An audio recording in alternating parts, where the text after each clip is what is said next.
വൈകിട്ടത്തെ എപ്പിസോഡിന്റെ ഒരു പ്രൊമോ വന്നിട്ടുണ്ട്. ആദിലയും നൂറയും കൂടിയുള്ള സംസാരമാണ് അതിൽ കാണുന്നത്. നൂറ ആദിലോട് പറയുന്നുണ്ട്, എനിക്കൊരു തരത്തിലും ടോളറേറ്റ് ചെയ്യാൻ പറ്റുന്നില്ല ബേബിയുടെ ഈ ദേഷ്യം. അപ്പോൾ ആദില പറയുകയാണ്, അതിനിപ്പോ എന്ത് ചെയ്യാനാ, അതെന്റെ ഒരു ഇമോഷനാണ്, അത് വന്നു പോകും. അത് കേട്ടിട്ട് നൂറ ചോദിക്കുകയാണ്, ഇപ്പൊ നല്ല രീതിയിൽ സംസാരിക്കാൻ വിളിച്ചതാണോ അതോ തർക്കുത്തരം പറയാനാണോ എന്നെ വിളിച്ചത്? അതിന് ആദില, ബേബി ഉദ്ദേശിക്കുന്നതൊന്ന് പറയാൻ വരുന്നത് മറ്റൊന്ന്. അപ്പോൾ വീണ്ടും നൂറ, ഞാൻ കാല് പിടിക്കുന്നതിൽ എനിക്ക് നെഞ്ചരിച്ചിൽ പോലെയാണ് തോന്നുന്നത്. അത് ശരി, അനുഭവിക്കുന്നത് ഞാനും നെഞ്ചരിച്ചിലെടുക്കുന്നത് ബേബിക്കും അല്ലേ? ആദിലയുടെ വർത്തമാനം കേൾക്കുമ്പോഴേക്കും നൂറയ്ക്ക് ആകെ ചൊറിഞ്ഞു വരുന്നുണ്ട്. നൂറ പറയുകയാണ്, ഒരാളിങ്ങനെ പറഞ്ഞു തരാനുണ്ടാകുമ്പോഴല്ലേ പ്രശ്നം ഉണ്ടാകുന്നത്, അത് ഞാൻ നിർത്തിയല്ലേ വേണ്ടത് അല്ലേ? തുടർന്ന് നൂറ ഭക്ഷണം കഴിച്ച പ്ലേറ്റുമായി കഴുകാൻ വേണ്ടി സിങ്കിന്റെ അരികിലേക്ക് ചെല്ലുകയാണ്. അവിടെ വെച്ച് ആദില കയറി പിടിക്കുന്നു, തടയുന്നു. അപ്പോൾ നൂറ പറയുന്നുണ്ട്, മാറി നിൽക്ക്, എന്റെ പ്ലേറ്റ് ഞാൻ കഴുകും. ഇത് പറഞ്ഞ് രണ്ടുപേരും കൂടി അങ്ങോട്ടും ഇങ്ങോട്ടും പിടിവലി നടക്കുന്ന കാഴ്ചയൊക്കെയാണ് പ്രൊമോയിൽ കാണുവാൻ കഴിയുന്നത്. എന്തായാലും കുറച്ചു ദിവസമായിട്ടുള്ള ആദിലയുടെ സ്വഭാവം അത് പ്രേക്ഷകരായ നമ്മൾക്ക് മാത്രമല്ല നൂറയ്ക്ക് പോലും ഒട്ടും തന്നെ പിടിക്കുന്നില്ല. പിന്നെ ഇതാകെപ്പാടെ എൻജോയ് ചെയ്യാൻ പറ്റുന്നതും ന്യായീകരിക്കാൻ കഴിയുന്നതും ആദിലയുടെ ഫാൻസിന് മാത്രമാണ്. അവർക്ക് ആദില എന്ത് ചെയ്താലും സപ്പോർട്ട് ചെയ്തേ പറ്റുള്ളല്ലോ. പക്ഷെ നൂറ പോലും സഹികെട്ടിരിക്കുകയാണ്. വല്ലാത്ത നെഞ്ചരിച്ചിലാണ്, ഞാൻ മടുത്തു എന്നാണ് നൂറ പറയുന്നത്. ഇതിനിടയിൽ ഇന്ന് രാവിലെ ആദിലയ്ക്കെതിരെ ഉയർന്നു വന്നിരിക്കുന്ന ശക്തമായ ഒരു ആരോപണമാണ് അനീഷിനെ കഴിഞ്ഞ ദിവസത്തെ ടാസ്കിന്റെ നടുവിൽ വെച്ച് താൻ ഇടിച്ചു എന്നുള്ളത്. ജയിൽ നോമിനേഷന് വേണ്ടി വന്ന ജിഷിൻ ആ വാക്ക് എടുത്തു പറയുന്നുണ്ട്.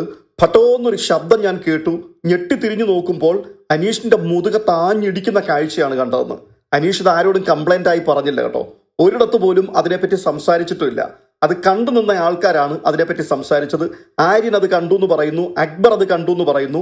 നല്ല ഒന്നാന്തര ഇടിയാണ് കൊടുത്തത്. അതിനിപ്പോൾ താൻ ന്യായീകരണം പറയുന്നുണ്ട്, ഈ ടാസ്കിനിടയിൽ വെച്ച് അവരുടെ ഷോൾഡറിലെങ്ങാണ്ട് അനീഷ് ഇടിച്ചായിരുന്നു എന്ന്. അത് മനഃപൂർവ്വം ഇടിച്ചതല്ല, അങ്ങനെ ഇടിക്കാൻ തക്കവണ്ണം അവർ തമ്മിൽ പ്രശ്നം ഉണ്ടായിട്ടില്ല.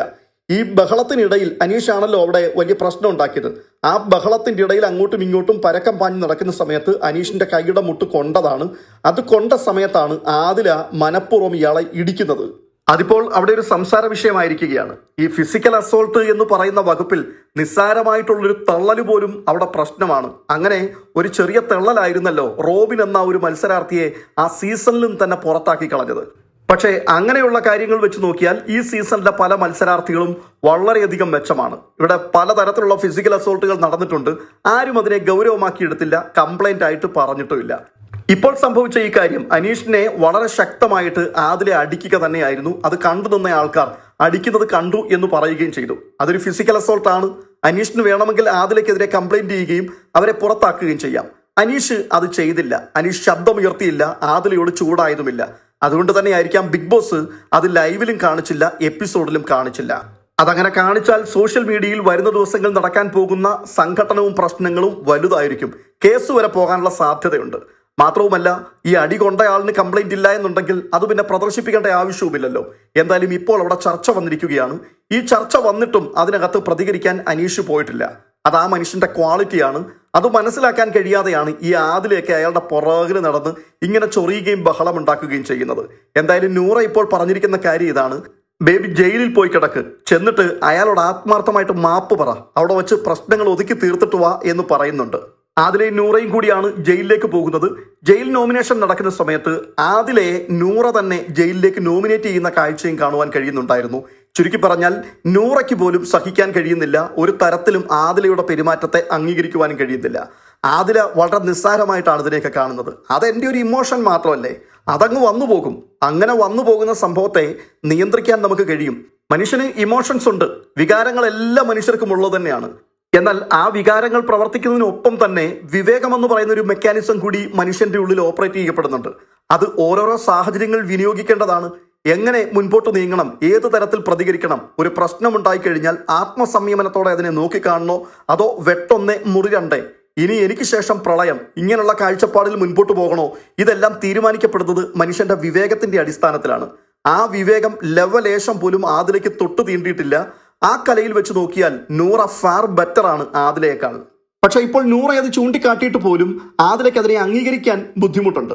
ഇവിടെ ഞാൻ ചോദിക്കുന്നത്, അനീഷ് ആദിലയെപ്പോൾ ഒരു വ്യക്തിയായിരുന്നുവെങ്കിലോ?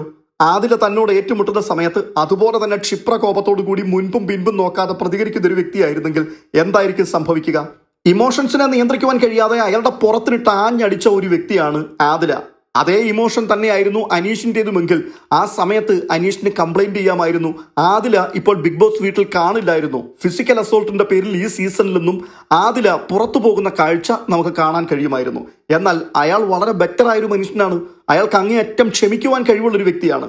പിന്നെ ടാസ്കിനിടയിൽ അദ്ദേഹം പൊട്ടിത്തെറിച്ചത് അത് അയാളുടെ ഗെയിമായിട്ട് വേണമെങ്കിലും നമുക്ക് കണക്കാക്കാം. കാരണം ഇതൊരു ടാസ്ക് മാത്രമാണ്. ഈ ടാസ്കിൽ മാക്സിമം സ്ക്രീൻ സ്പേസ് നേടിയെടുക്കുക എന്നുള്ളത് അദ്ദേഹത്തിന്റെ ഗെയിമിന്റെ ഭാഗം തന്നെയാണ്. മാത്രവുമല്ല അനീഷ് ഒരു കാര്യം തന്നെ ആവർത്തിച്ച് പറഞ്ഞുകൊണ്ടിരിക്കുന്ന ഒരു വ്യക്തി എന്നുള്ളതാണ് അവിടുത്തെ പ്രധാനപ്പെട്ട ഒരു കംപ്ലൈന്റ്. അയാളുടെ വ്യക്തിപരമായ ജീവിതത്തിലും അയാൾ അങ്ങനെ തന്നെ ആയിരിക്കും എന്നൊരിക്കലും ഞാൻ വിശ്വസിക്കുന്നില്ല. ഇത് സ്ക്രീൻ സ്പേസ് ആണ് ഉദ്ദേശിക്കുന്നത്. ഒരേ കാര്യം തന്നെ ആവർത്തിച്ച് പറഞ്ഞുകൊണ്ടിരിക്കുക. അതുപോലെ സ്റ്റോർ റൂമിലെ ബെല്ല് കേട്ട് കഴിഞ്ഞാൽ ക്യാപ്റ്റൻ അവിടെ ഉണ്ട് എന്നുള്ള ചിന്ത പോലും ഇല്ലാതെ എടുത്തു പിടിച്ച് സ്റ്റോർ റൂമിലേക്ക് ഓടിപ്പോവുക. ഇതെല്ലാം അല്പനിമിഷത്തേക്കാണെങ്കിലും സ്ക്രീൻ സ്പേസ് തനിക്ക് കിട്ടും. അങ്ങനെ പ്രേക്ഷകരുടെ ഉള്ളിൽ ഓരോ നിമിഷവും താൻ നിറഞ്ഞു നിൽക്കും എന്നുള്ള ഒരു ചിന്ത അനീഷിനുണ്ട്.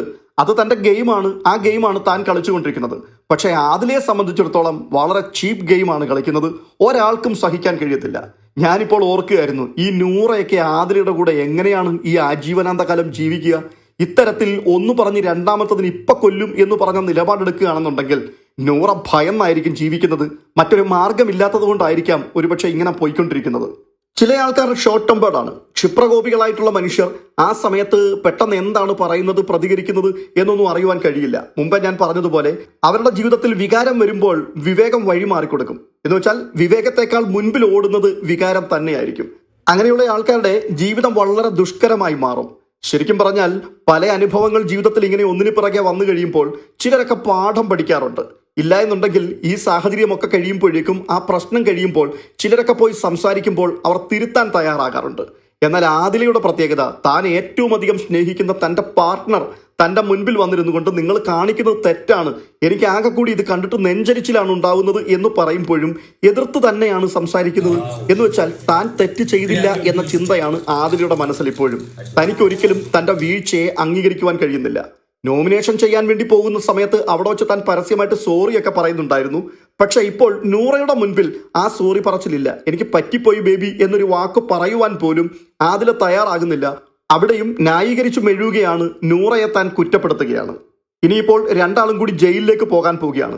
ജയിലിൽ പോയി കിടന്ന് സംസാരിച്ച് ഈ പ്രശ്നമെല്ലാം പരിഹരിച്ച് പുറത്തു വരികയാണെങ്കിൽ അത് ആദിലയ്ക്ക് നല്ലത്. ഇല്ല, അവിടെയും മസിൽ പിടിച്ചുകൊണ്ടിരിക്കുകയാണെന്നുണ്ടെങ്കിൽ കൂടുതൽ പരിക്കു പറ്റാനുള്ള സാധ്യതയാണ് കാണുന്നത്. കാരണം ആ വീട്ടിലുള്ള എല്ലാവരും വിമർശിച്ചു, കൂടെ നിന്ന പാർട്ട്ണറും വിമർശിക്കുന്നു. അങ്ങനെയാണെന്നുണ്ടെങ്കിൽ പിന്നെ പുറം ലോകത്ത് ആർക്കാണ് ആദിലയെ സപ്പോർട്ട് ചെയ്യാൻ കഴിയുക? വിരലിലെണ്ണുവാൻ വരുന്ന ഫാൻസ് അസോസിയേഷന് മാത്രമാണ്. കഴിഞ്ഞ ദിവസത്തെ അൺഒഫീഷ്യൽ വോട്ടിംഗ് പാറ്റേൺ ഒക്കെ നമ്മൾ പരിശോധിക്കുമ്പോൾ അവിടെ 3-ാം സ്ഥാനത്തായിരുന്നു ആദില നിന്നത്. ഇന്നലെ രാത്രിയിൽ അത് 5-ാം സ്ഥാനത്തേക്ക് ഒറ്റയടിക്ക് കുപ്പുകുത്തി.